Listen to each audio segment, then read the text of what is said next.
Ẹ kúrọ̀lẹ́. Ẹ kú dédé wòyí. Ẹ̀yin olólùfẹ́ Olúyinká TNT. Iná ìpọ̀. Ẹ kú bójú ọjọ́ ṣe rí. Ṣé dáadáa ni mo bá yín? Mo ní kẹ́ wá. Ẹ jẹ́ ká jọ jíròrò. Ẹ jẹ́ kí n sọ kinní kan fún ẹ̀yin èèyàn. Torí mo ti ka oríṣiríṣi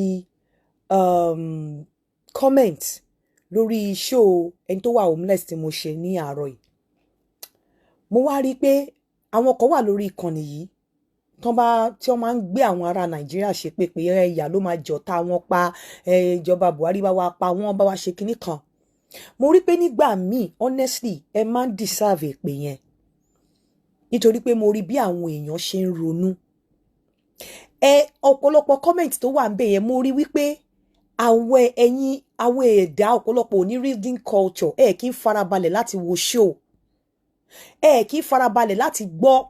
And so I find it difficult. I don't even know how I can relate with most of you in that country, and I don't see myself functioning well or living well in the country níbẹ̀ yẹn, because mo rí pé mentality yín àti bẹ́ẹ̀ ṣe máa ń ronú. Mo notice pé ẹ̀yin gógó ọ̀pọ̀lọpọ̀ yín lẹ̀ ń push àwọn èèyàn tó fi ń commit crime.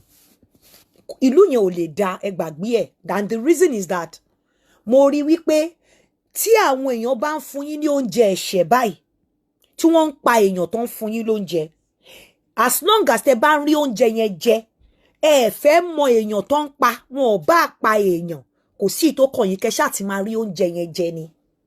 Àwọn èèyàn bá máa commit crime, kẹ́yìn ṣáà máa ti benefit from the crime. It doesn't matter whether people are committing crime láti jẹ́ kẹ́ benefit, pọ̀ kò kàn yín. Nǹkan tí mo notice nìyẹn. Because tẹ́ bá rí àwọn nǹkan tó ti ṣẹlẹ̀ sẹ́yìn, àwọn èèyàn máa ṣe nǹkan tó wrong, but ẹ máa support ẹ máa find excuse fún nǹkan tó wrong to make it right. Ẹ wá máa sọ wípé tó bá ti jẹ́ pé nǹkan tí ò pay yín, ìgbà yẹn lẹ máa compare ìjọba Naija sí ìlú òyìnbó. Bẹ́ẹ̀ nǹkan tó bá pay yín tẹ́ ń benefit, ìgbà yẹn lẹ máa ṣépè fún ìjọba. Everywhere in the world, even just like my daughter was telling me, only even in America, nǹkan tí 1,000 ṣe, wọ́n lè ṣe ń bẹ̀. But tẹ́ bá rí èèyàn, torí pé ó sọ pé kò ṣe gbogbo èèyàn ló lè understand the in-depth àbí bí mo ṣe explain nípa diabetics. But tẹ́ bá rí èèyàn tó bá ń call yín, tó ń pè yín sínú nǹkan, why tẹ́ ṣe grab wisdom yẹn? 1,000 yìí bọ̀bọ̀ tó ṣe charity NGO yẹn, mo ti bá sọ̀rọ̀ nígbà tí mo rí nǹkan kan, mo pè fúnra mi, mo bá sọ̀rọ̀.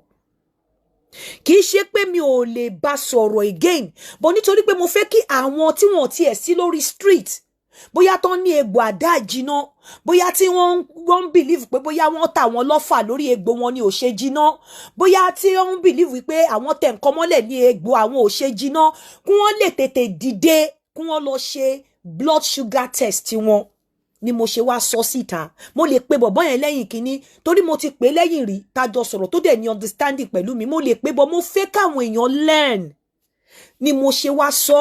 Ó wá dùn mí pé bí àwọn èèyàn ṣe ń sọ̀rọ̀, àwọn nǹkan tẹ́ ń sọ, most of you tí ẹ wo show yẹn, èmi gẹ́gẹ́ bí understanding mi àti ibi tí mo bá dé lẹ́nìí, mo mọ̀ pé before you can find fault, o ní láti eulogize, o ní láti appraise èèyàn tó ṣe nǹkan náà kó tó di wípé o pick out àwọn nǹkan tó ṣe tí ò dáa. Because most of you did not listen to the submission. You have to say, I cannot say thank, even if I say thank you, when I see something wrong, I will point it out. It doesn't matter whether you get upset. It doesn't matter whether you're not happy with what is being said by me, but I will still speak out. You have to say, what can you do? Ìlú yẹn ò lè dá mọ́ kì í ṣe pé. Because anything, I cannot. Mi ò mọ bí mo ṣe fẹ́ relate pẹ̀lú ẹ̀yin tẹ́ wà ń bẹ̀ yẹn, because ẹ ti wà myopic. Àwọn ọ̀pọ̀lọpọ̀ yín ibi tẹ́ bá wà báyìí, tẹ́ bá ń jẹ báyìí, it doesn't matter whether àwọn èèyàn wọ́n wrong o, it doesn't matter bóyá wọ́n ṣe nǹkan ó right o kò right o, kẹ́yìn ṣá ti benefit ni tẹ́ bá ti benefit báyẹn bá ti benefit bó jẹ́ wọ́n pa èèyàn ṣòwò ni kò kàn yín. I discussed about diabetics tó ti pa ọ̀pọ̀lọpọ̀ èèyàn.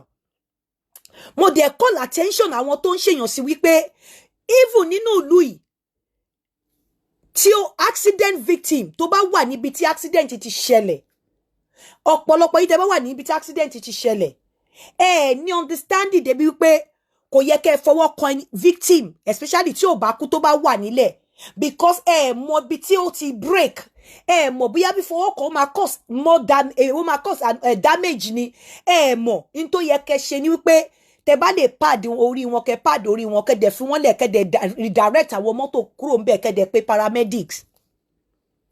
Mọ̀ tẹ́ bá dé bí accident victim ẹ máa wó omi tẹ́ ẹ máa fún wọn mu, ẹ máa wá kinní kan. Mo sọ̀rọ̀ nípa ẹni tó ní diabetics pé ẹ bá cut èèyàn, ẹ cut èékánná, ẹ cut irun, ẹ lè rò pé ẹ help wọn, but at the end of the day ẹ ń cause damage, ẹ ń pa wọn sára ni. Mo dẹ̀ sọ̀rọ̀ nípa chiropodist, mo sọ̀rọ̀ nípa pediatrist, mo sọ̀rọ̀ nípa dermatologist. Gbogbo yín ìmí inú yín ẹni òyìnbó ti pọ̀ jù, ẹni come and to the Nigeria, èmi ò sí ń bẹ̀, mi ìdẹ̀lẹ̀ sí ń bẹ̀. Into yẹ kẹ́ fowó ṣe, kẹ́ fowó wá, whatever you are doing, do your risk assessment. But nítorí pé sentiment ìlú yẹn ò lè dá, kò ń ṣe pé kò dẹ̀ ń ṣèjọba ni problem, because when you see when people are doing wrong things, ẹ máa applaud them because ẹ ń benefit. Sentiment ó mú jáde, can you do what she's doing? I will not do what he's doing. Tí bá ní family member téèyàn ṣe bẹ́ẹ̀ tó kọ̀ lọ ṣe Ọlọ́run má jẹ́ ká rí rẹ̀ tó lọ ṣe bẹ́ẹ̀ yẹn tó wá cause damage, màá sue ẹ̀. That is the truth. I won't care whether òun ní títì òun bá mi gẹrun. I'm telling you, whatever you are doing, any help you are rendering, you have to cover yourself. Think about safety. Think about reassess the situation. Ẹni tó wà lórí street, Adebukola, God bless you. Ẹni tó wà lórí street, you have to start thinking about diabetics type 2. Tó jẹ́ pé lifestyle ló máa ń cause ẹ̀. Tó jẹ́ pé diet ló ń cause ẹ̀. Tó jẹ́ pé béèyàn ṣe medication ló ń cause ẹ̀. This person has been homeless for some time. Àmọ́ dẹ̀ gbé wá láti elucidate, láti assess, láti sọ̀rọ̀, láti discuss. Nítorí pé mi ò pe bọ̀bọ́ yẹn sẹ́yìn, mi ò lè pe because mo fẹ́ kí I wanted other people to benefit from that submission. Ipe ẹlòmíì wà nínú ilé tí egbò ẹ̀ ò jiná, tó ń rò bóyá wọ́n ta òun lọ́fà, tó ń rò bóyá kinní kan ni kó máa think towards that direction pé ó jẹ́ pé bóyá ó wà diabetic kó lọ check blood sugar ẹ̀ ni mo ṣe wá sọ. Instead of you to say, oh, wo ẹni mi ò ṣó yẹ kí n kúnlẹ̀ ni mo ti kọ́kọ́ kí 1000 pé you are doing a very good job, but níjọ́ mi bye kóun náà lè kọ́gbọ́n. And that is the reason why people will come out on social media, wọ́n expose ojú ọmọdé, wọ́n ní tó bá expose báwo náà ṣe fẹ́ ṣe kinní kan fún. Ọmọ kan wà tí nínú àwọn ọmọ wọ́n mú èèyàn kan tó ní mental problem, ó gbọ́mọ dání, wọ́n dẹ̀ expose ojú ọmọ yẹn. Do you think about stigma at all? Do you think ṣé mọ nǹkan tó ń pè ní confidentiality? Ṣé mọ nǹkan tó ń pè wípé kó má stigmatize èèyàn? Even nílùú tó bá lọ́ba tó níjòyè, when you find somebody like that on the street, you are not supposed to expose the face because ó sì lè wúlò láwùjọ. You are not supposed to place the face to the content because ó sì lè wúlò láwùjọ. And ìjọ wo lẹ fẹ́ develop? I cannot stand you. Most of you there mi ò lè stand yín. Because your reasoning, God, the way you reason, the way tẹ́ ṣe ronú, the way tẹ́ ṣe ṣe, mi ò lè stand yín. Ẹ̀yin ọ̀pọ̀lọpọ̀ yín náà lẹ lóòótọ́. Mo ń sọ̀rọ̀ nípa diabetics tó yẹ kẹ́ grab, kẹ́ ni mo ṣe nǹkan tó yẹ kẹ́ fowó wá. Ẹ wá bẹ̀rẹ̀ sí ní sọ̀rọ̀. You are talking about chiropodist and come to Nigeria. God has settled me in this country. God has placed me. Gbogbo nǹkan tí mò ń ṣe, ara mi ò kí ń lè gbà tí bá rí àwọn kinní yẹn ni. tó bá jẹ́ pé ìlú tó lọ́ba tó ní joyè àwọn tó ń ṣe content àwọn tó ń ṣe kíní yẹn káàkiri ìmí àti wà lẹ́wọ̀n nínú wọn tẹ́ bá bá ẹni tó ṣe pé kíní ṣe tó mọ right from wrong á ti wà lẹ́wọ̀n ẹ máa lẹ́ ń ṣoore ní pípọ́ some of you is what you will get from there it's not that you're doing it genuinely mi ò sọ pé nǹkan tí àwọn NGO yẹn sọ ni but for anybody tó bá ní ọpọlọ pẹ̀lú bí mo ṣe analysis tí mo ṣe lórí kíní yẹn mo fi kí máa expect thank you kí kọ́ndẹ̀ ni pé bọ̀bọ̀ yẹn ó grab ni you think I don't know àwọn tí mo lè report case yẹn fún do you really think I don't know àwọn kọ́tà tí mo lè report àbí tí mo lè write email sí pé this is not right kò right either you like it or not kò right but you will not see anything inte mama sọ ní pé ore ló ṣe ọmọ ní títì ìmí tí ò ní ọpọlọ tọpọlọ ẹ ti dúdú ó ní this first thing to do èmi tí mo jẹ́ professional nǹkan tèmi kà mo ń sọ ìwọ tó mọ̀wé tó mọ̀ nǹkan kan tó débì kankan tó ń fọpọlọ orí sọ̀rọ̀ ó sọ fẹ́ mi pé the first thing that's supposed to be done is what the guy had done ó yẹ kó gẹrun ẹ̀ kókó tó mú lọ sí kíní government ló yẹ kẹ́ kọ́kọ́ direct pé ló bá pẹ́ sọ fún mi pé ṣé place of safety wà fine ẹni ó yẹ kó kọ́kọ́ gẹrun ẹ̀ kó tó mú lọ tó bá ń gẹrun ẹ̀ even the person tó ń gẹrun ẹ̀ gan ẹni tó ní mental problem tí ò kì í ṣe destitute tó bá dẹ̀ pé ní destitute assessment wo lẹ ti ṣe evaluation wo lẹ ti ṣe tẹ́ fi mọ̀ pé destitute ni kò ní mental problem ẹni tó ní mental problem tó mú scissors dání tó ń gẹrun ẹ̀ tí wọ́n gan bá ṣe risk assessment you will not be doing that because ó lè gba scissors yẹn lọ́wọ́ ẹ̀ kó fi gún ẹ pa yeah kò tẹ̀ sí nǹkan tó máa ṣe tí spirit yẹn bá gùn wọn agbára wọn máa ń lékè nkà ni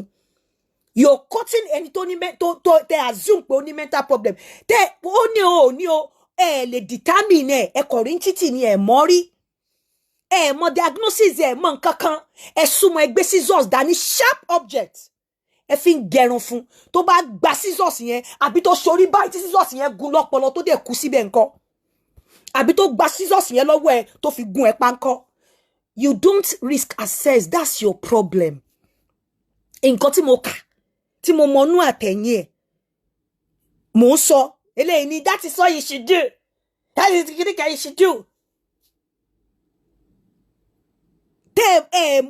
ní nǹkan kan tó protect yín lò sí insurance kò sí anything èkìní yẹn scissors yẹn tó bá tán padà tó gbà tó pa ẹ́ dànù nǹkan blade tó fi ń gé lọ́wọ́ tó fẹ́ fi gé ìkọ́nú ẹ̀ tó bá ṣọwọ́ báyìí tí blade yẹn bá là lọ́wọ́ tó dẹ̀ bleed to death what would you do?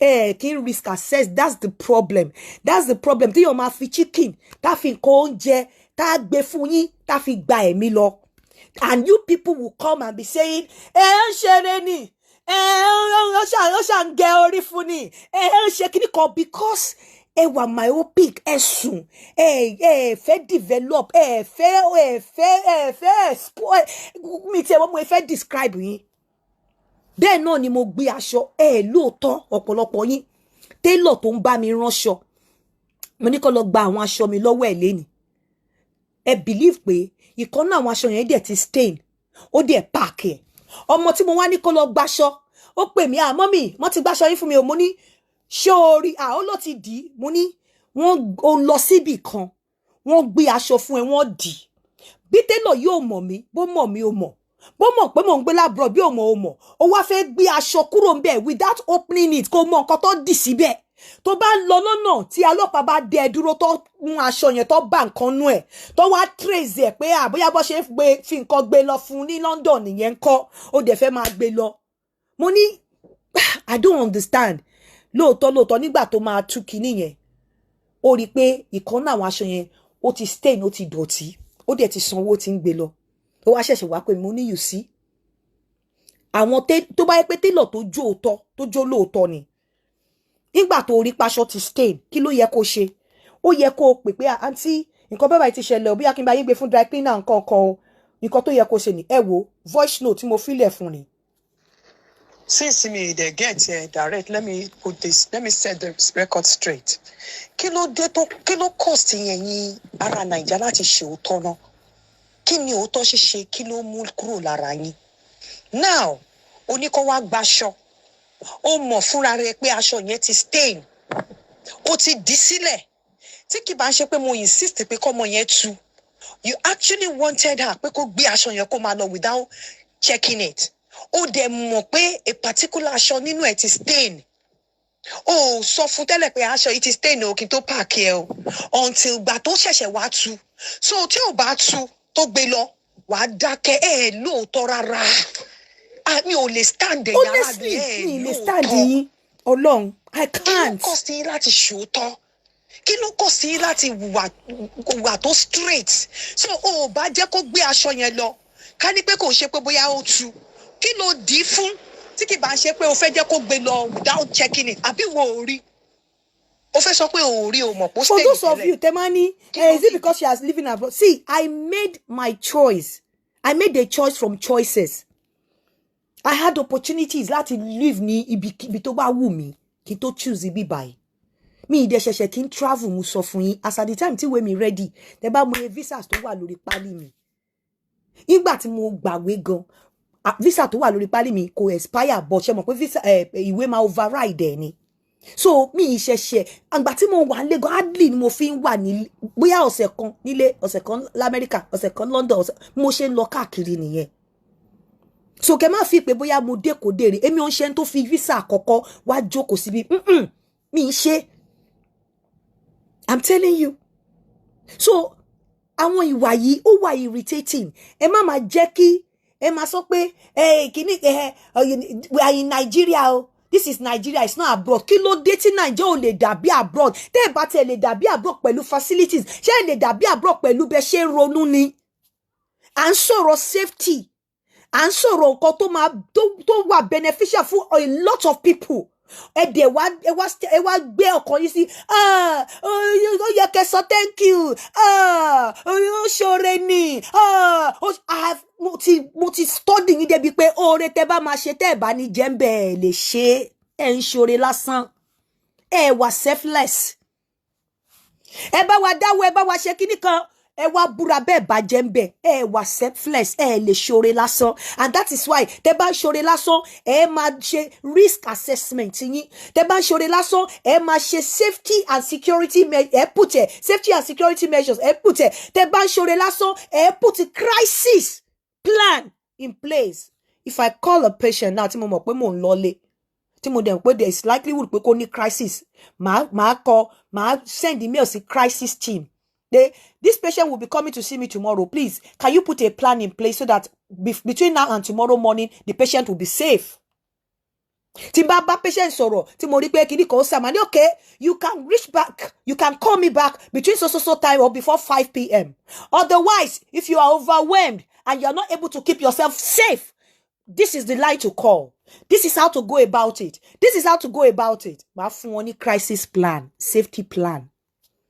Èmi tí mo study ẹ̀ tí mo ní case load tí mo handle mo ń sọ nǹkan fún yín nípa diabetics and the way you people tẹ́ bá ṣe handle nǹkan tẹ́ máa ń ti sentiment sí ọ̀kọ̀lọ̀kọ̀ yín don't mind her because she's in abroad. This is Nigeria, so Nigeria ló yẹ kó rí burúkú bá Nigeria ni ò yẹ kó ṣe nǹkan tó right Nigeria ni ò yẹ kó ṣe nǹkan dáadáa Nigeria ló yẹ kó máa ṣe nǹkan wà jákujàku bí ẹranko bí zoo. Is that what you guys are saying?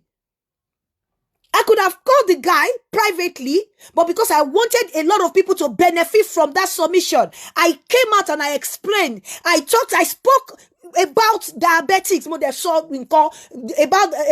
the hazard, the risk. You people didn't see that. You need to go back to school because àti ọkàn yín lẹ fi ń hùwà kì í sọ̀rọ̀ bí intellectual ń sọ̀rọ̀ bí it's very irritating pé ṣe I can't stand some of you.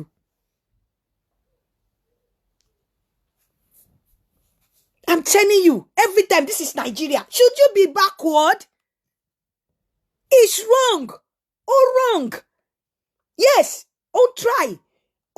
Human, yes, don't help. But when you are helping, you must do things right to minimize risk. Or you must do things right to minimize, to not to create further harm. Do things right. Take right approach, Nickel low. so that you will not further damaging people or èèyàn tó lọ tọ́jú. Protect people's dignity. Protect them against stigmatization. Protect them against causing further damage. Intimo sọ nìyẹn. For those of you that cannot think outside the box, for those illiterates, intimo sọ nìyẹn. Think. Mama ti sentiment boro. This is Nigeria. So Nigeria ye ori buruku ni. Tó bá ti sọ pé Nigeria o gbogbo òṣì ló yẹ kó ṣẹlẹ̀ ní Nigeria. Gbogbo ori buruku ló yẹ kó ṣẹlẹ̀ ní Nigeria. And the government cannot do it all. You are frustrating government. I'm telling you the truth. Because nǹkan tí mo sọ yẹn, àwọn èèyàn ló yẹ kó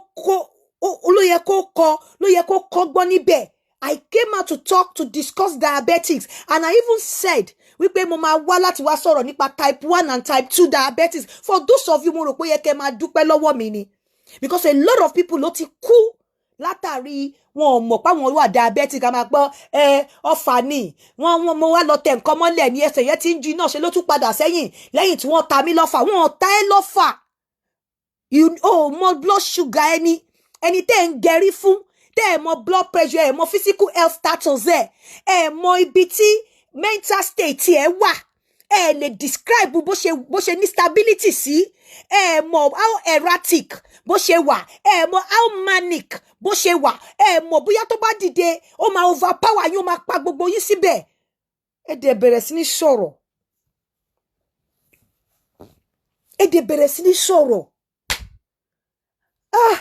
Mi ò lè stand yín. Honestly, mi ò lè stand yín. Assess a risk. You just want to make money. Anything kò bá jẹ́ pé wọ́n palẹ̀ ayé ara wọn rẹ́, wọ́n kàn ṣá ti benefit. And that is why you are so quick láti act. You see people,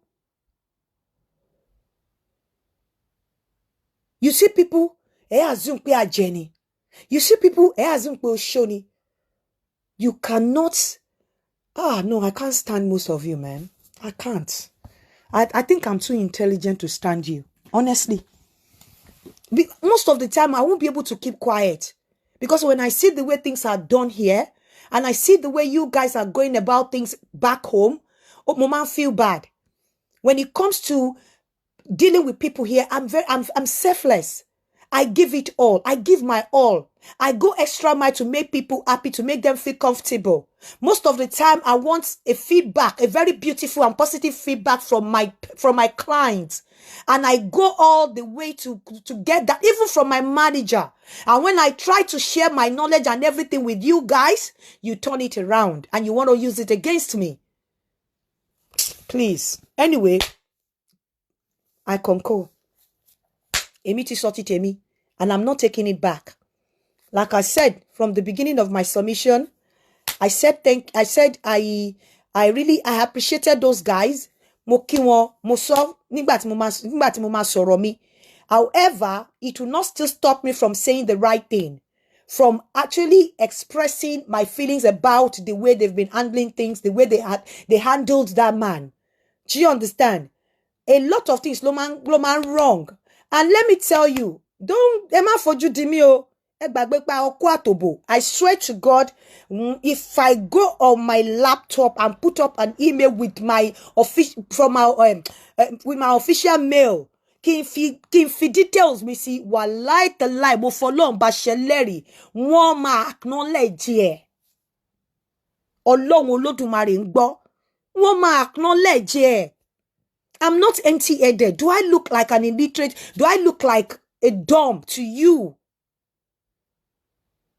Please, if you don't know what to say, what to comment, when I post something, keep quiet, just listen and just go. Stop giving yourself out. Káwọn èèyàn lè mọ̀ wípé kò sí nǹkan kan lọ́pọlọ. Ìmí ò ní wo show yẹn. Amadi, gbogbo àwọn tó wo show yẹn, ẹlòmíì tún sọ wọn pé, did you listen to that submission? Did you listen to her? Tó bá listen sí wàá mọ̀ pé ó ti credit àwọn tó ṣiṣẹ́ yẹn, because you don't listen. You don't listen. May God bless you all. Ẹ kúrọ̀lẹ́.